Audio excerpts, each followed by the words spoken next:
Na gyerekek, megérkeztünk itt a győri Audi arénába, ahol a Vendetta fog egy szuper MMA gálát csinálni, úgyhogy most itt vagyunk, mint támogatók, úgyhogy most az egész este erről fog szólni, amit most megmutatom nektek.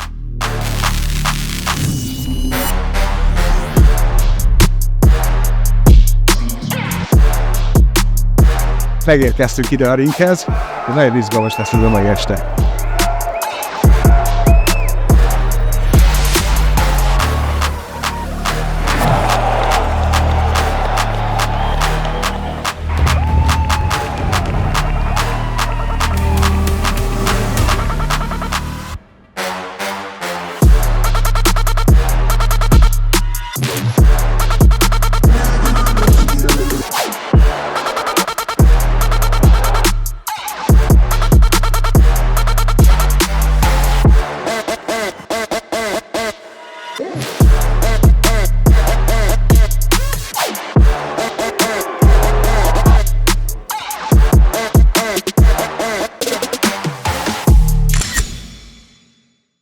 Na, véget ért a gála, jó pár pofon elcsattant, remélem, hogy tetszett ez a videó, kövessétek be Instagram, Facebook és TikTok oldalunkat, legyetek jó, sziasztok!